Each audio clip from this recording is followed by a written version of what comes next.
সার্থক জনম। শুভ দাশগুপ্ত। যে ছেলেটা চায়ের দোকানে এঁটো কাপ ধুচ্ছে রাস্তার ধারে, তাকে ডাকুন। তার কানে কানে বলুন, সুজলাং সুফলাং মালায়জ শীতলাং। হ্যাঁ, বেশ সুন্দর করে বলুন।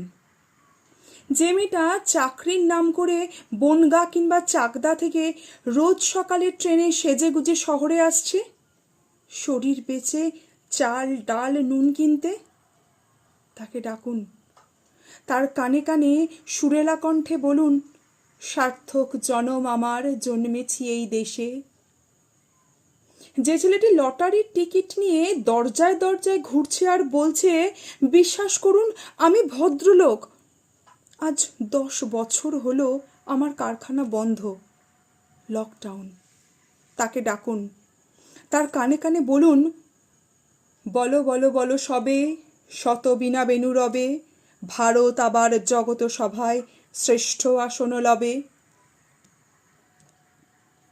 রাতের আকাশ কাঁপিয়ে অঝোর ধারায় বৃষ্টি নামলে যে মা আজও লণ্ঠন হাতে টালির ঘরের দরজার সামনে দাঁড়িয়ে থাকেন তার খোকন ফিরে আসবে বলে, যে খোকনকে এমনই এক বর্ষার উন্মত্ত রাতে কালো গাড়ির পুলিশ ডেকে নিয়ে গিয়েছিল আর বরানগরের রাস্তায় ভোরের ঘুম ভাঙা প্রথম কুকুর দেখেছিল যার গুলিবিদ্ধ রক্তাক্ত দেহ, সেই মাকে ডাকুন।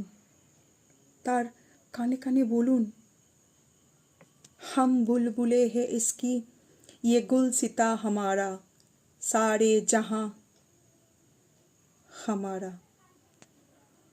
সবাইকে সবকিছু বলা শেষ হলে শুনশান রাতের 5 মাথার মোড়ে ঘোড়ায় চড়া সেই মহা বিপ্লবীর পায়ের সামনে ধীরে ধীরে এগিয়ে যান।